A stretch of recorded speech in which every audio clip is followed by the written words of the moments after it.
O vinho de Jesus era suco de uva. Como é que é, Saião? Será que é isso mesmo? Pois é, pessoal, bem-vindo ao canal do Saião. E se você quer entender a situação, já comece aí dando o seu like, inscreva-se no canal, divulgue para os amigos e vamos à nossa reflexão de hoje, até porque muitas pessoas me mandam perguntas e dizendo: Saião, você que conhece lá a terra de Israel, o Oriente Médio, os diversos lugares lá, Grécia, Itália, também os países ali em volta, é verdade isso mesmo que não tinha vinho, era suco de uva e por isso muitas comunidades religiosas estão certas em dizer, olha, nada que envolva bebida alcoólica faz sentido. Aliás, quando a gente pensa nisso, né? Até algumas pessoas falaram, olha, mas espera aí, quando acontece o primeiro milagre de Jesus, esse milagre não é exatamente transformar água em vinho, quando Jesus está lá em Caná da Galileia, de acordo com João capítulo 2, inclusive todo mundo elogia dizendo que aquele vinho que foi milagrosamente ali manifestado, é considerado o melhor vinho. Então, como é que essa história, o pessoal está confuso, o pessoal inclusive está meio assim atrapalhado da cabeça, não sei se está meio alto, né, por causa da confusão. Como é que se explica a situação?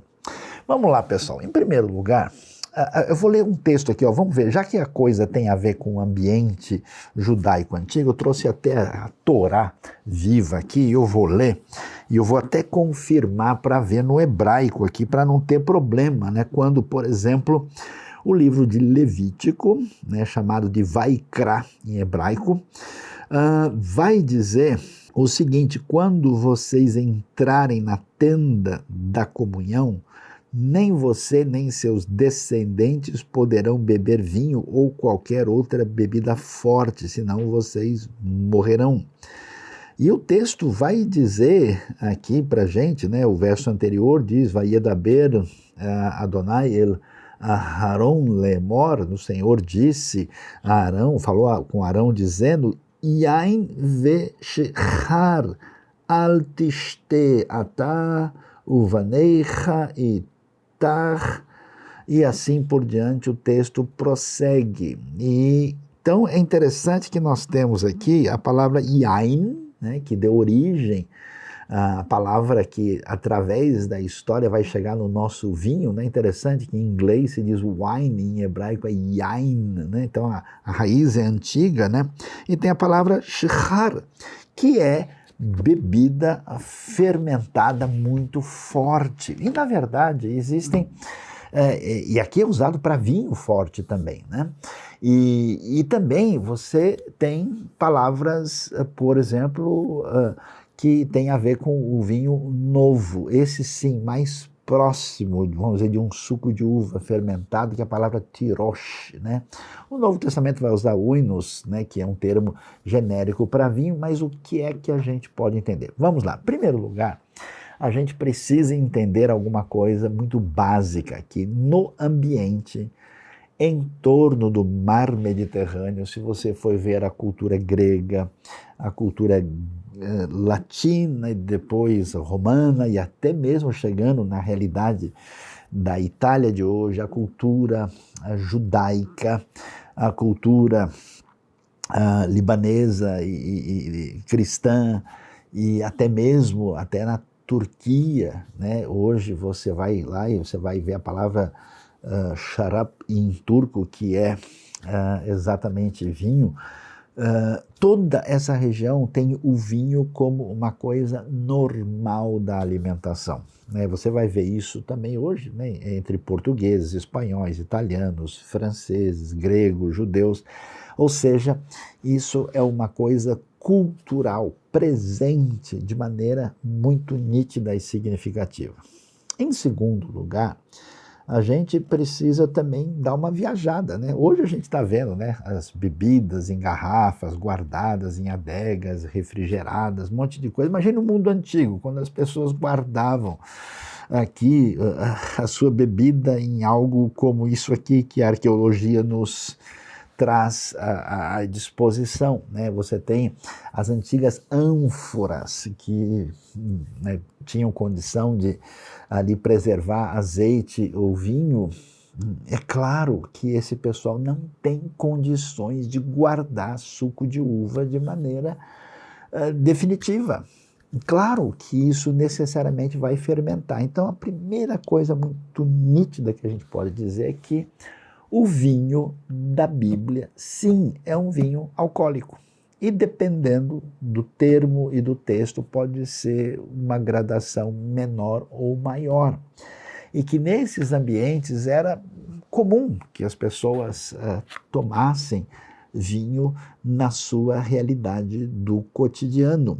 Inclusive, isso é tão forte, se você chegar em Israel e conversar com pessoas, sejam do povo comum ou mesmo estudiosos, e sugerir para eles, olha, eu acho que na época da Bíblia o vinho não tinha teor alcoólico, as pessoas talvez até não falem nada, assim, mas eles vão achar isso muito sem sentido e muito absurdo. Um dia eu encontrei um professor em Israel e ele me perguntou quem é que inventa esse tipo de coisa, porque isso não faz o mínimo sentido. Então a gente percebe isso. E aliás, percebe isso através de um texto como esse. O texto está dizendo, olha, quando vocês forem se consagrar a Deus e forem entrar na tenda de comunhão, vocês não podem beber nem a bebida que é mais fraca, nem a bebida mais forte.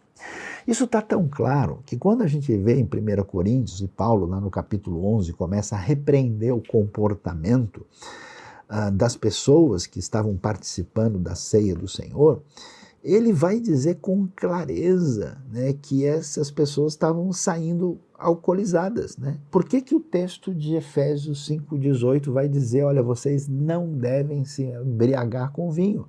Porque esse vinho está presente e é uma bebida que pode trazer problemas para a vida dessas pessoas que não sabem se controlar. Então, isso, digamos, é ponto pacífico. Sim, Jesus transforma a água em vinho. O que é vinho?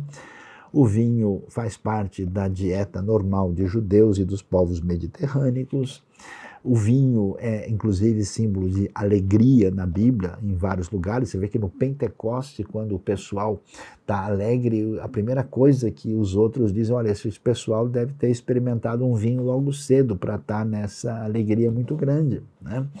Até mesmo, você vai ver no Salmo 104, essa referência, né, aos três elementos fundamentais daquela proposta básica de vida, que é pão, azeite e vinho.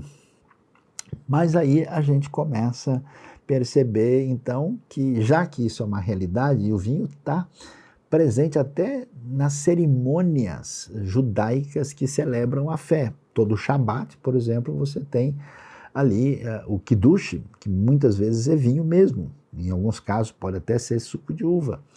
Mas até mesmo no Pêssar, né, o vinho está presente. Então isso é uma coisa absolutamente clara. Bom, já que é assim, sabe, então quer dizer, o vinho é o vinho, está tudo certo, e quem sabe outras bebidas também. Parece que a Bíblia menciona lá em Isaías 1 que existe uma bebida que é feita de cevada, então seria algo meio parecido com cerveja, então não há nenhum problema com isso. Calma, também não é assim.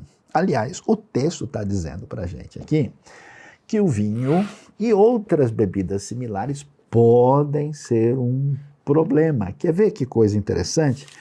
No grande livro da sabedoria, o convite a Chokhmah, né, nós vamos ler no capítulo 23 de Provérbios, o texto vai dizer para a gente, né, não se deixe atrair, versículo 31, não se deixe atrair pelo vinho, quando está vermelho, quando cintila no copo e escorre suavemente, no fim ele morde como serpente, envenena como víbora.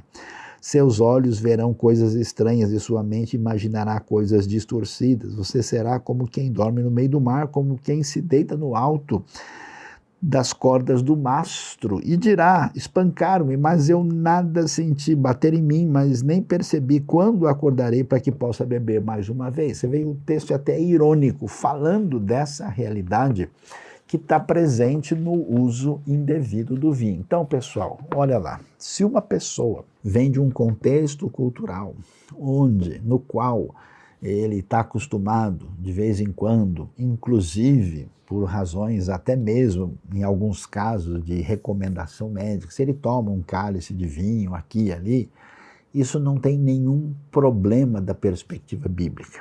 Mas se uma pessoa, que é o caso das pessoas que têm uma dificuldade de se aproximar de qualquer coisa alcoólica, porque o seu organismo permite uma situação de dependência, é claro que essa pessoa deve se abster completamente de álcool, seja cerveja, seja vinho, seja champanhe, seja o que for. Eu conheço pessoas assim que, se ele encostou nisso, isso se torna um problema. Aliás, nós temos hoje milhares, milhões de pessoas no mundo que estão em organizações como Alcoólicos Anônimos, gente que está lutando contra essa situação de dependência e fragilidade. E além disso, a gente sabe muito bem, né, que em muitos ambientes, inclusive no ambiente nacional brasileiro, a gente tem muitas vezes essa associação de bebida alcoólica com promiscuidade, né? Aquela coisa que até aparece em certas canções populares, que o sujeito vai beber até cair e ele não quer nem saber o que vai acontecer.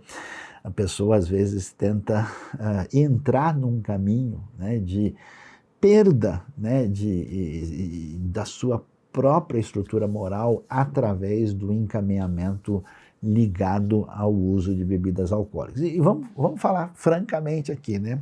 A gente sabe que existem problemas, por exemplo, como a Bíblia mostra, no uso do vinho e sim, também mais complicado ainda quando se fala de uma bebida mais forte. E talvez esse seja o problema mais grave de pessoas que usam, por exemplo, não só bebidas fermentadas, mas bebidas destiladas. Quando você tem uma bebida que o teor alcoólico ultrapassa 30%, 40%, como aguardente, uísque, rum, vodka, aí nós temos um cenário mais complicado. E aí, quem diz para você que isso não é bom, não é nem uma proposta de um conselho espiritual, é o médico, é a pessoa que cuida da saúde, que tem bom senso, que diz, olha, isso só, como se diz na linguagem popular, vai dar ruim.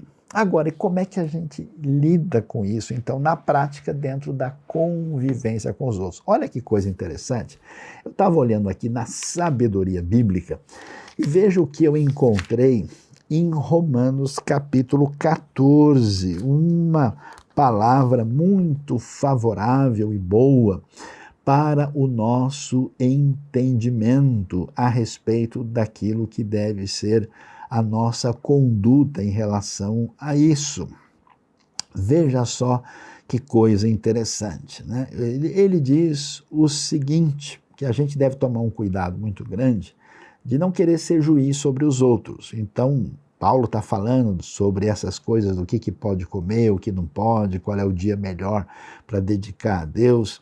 E aí ele diz o seguinte, a partir do verso 13, portanto, cada um de nós prestará contas de si mesmo a Deus. Portanto, deixemos de julgar uns aos outros. Em vez disso, façamos o propósito de não pôr pedra de tropeço ou obstáculo no caminho do irmão. Como alguém que está no Senhor Jesus, tenho plena convicção de que nenhum alimento é por si mesmo impuro, a não ser para quem o considere, para ele é impuro. Se o seu irmão se entristece devido ao que você come, você não está agindo por amor. Por causa da sua comida, não destrua seu irmão por quem Cristo morreu. Aquilo que é bom para vocês não se torne objeto de maledicência, pois o reino de Deus não é comida nem bebida, mas justiça, paz e alegria no Espírito Santo. Aquele que assim serve a Cristo é agradável a Deus e aprovado pelos homens. Por isso, esforcemo-nos em promover tudo quanto conduz à paz e à edificação mútua. Não destrua a obra de Deus por causa da comida. Todo alimento é puro, mas é errado comer qualquer coisa que faça os outros tropeçarem. É melhor, atenção, é melhor não comer carne, nem beber vinho, nem fazer qualquer outra coisa que leve o seu irmão a cair. Você entendeu? Então a questão fundamental, além de entender daquilo que pode ser um prejuízo na realidade da vida da pessoa, é o que a gente faz que pode prejudicar os outros. Então pense numa comunidade de fé que apresenta-se como seguidores e discípulos de Jesus. Se nós temos pessoas ali que têm dificuldade e fragilidade para as quais uma bebida vai se tornar uma pedra de tropeço, um problema, não se use isso lá. Não se use nenhuma bebida no ambiente dessa comunidade, nos encontros em que nós fazemos. Se estamos num cenário diferente, onde as pessoas podem lidar com isso da mesma maneira como as pessoas faziam no ambiente dos tempos de Jesus, quando nós não tínhamos gente nessa situação, é uma coisa. Mas se nós vamos trazer desencontros, caminhos problemáticos, como eu já vi gente que até se segurou ao ponto de acabar sendo ali influenciado pelo ambiente e entrar de novo num processo difícil. Então o problema aí nem é bebida ou não bebida, o problema é não prejudicar a vida de uma pessoa que merece nossa consideração, a nossa fraternidade, o nosso amor em Cristo. Então, não é verdade que o vinho de Jesus era suco de uva. Não é verdade que nos tempos bíblicos não havia vinho fermentado. Havia sim. Havia inclusive diversos tipos distintos, isso fazia parte da vida comum do povo. Então é verdade que as pessoas podiam tomar ali vinho com moderação, como algo que faz parte da dieta mediterrânea. Mas é verdade que o vinho e outras bebidas similares, especialmente mais fortes, se tornam uma ameaça. E ele se torna um problema grave para as pessoas que podem desenvolver dependência e assim prejudicar terrivelmente a sua vida. Nós concluímos que a embriaguez é um desastre, que é algo rejeitado, que é absolutamente reprovado pela proposta bíblica e cristã que nós encontramos nas Escrituras, e que nessas coisas nós devemos sempre considerar como eu coloco Deus em primeiro lugar na minha vida, eu honro, valorizo e faço tudo para abençoar a vida do próximo, e isso envolve a questão das bebidas alcoólicas, e como também eu preciso olhar para tudo que eu faço para ver se a minha consciência, Romanos 14, 20, vai dizer isso com clareza. Se a pessoa faz um negócio que ele mesmo tem dúvida, é melhor não fazer, porque isso não vai ajudar a sua vida. Então, aqui está a nossa explicação para essa questão sobre o que envolve vinho, bebida ou qualquer outra opção, que a gente tome uma correta decisão à luz da boa explicação que vem a partir do estudo da Bíblia do nosso amigo Sayão.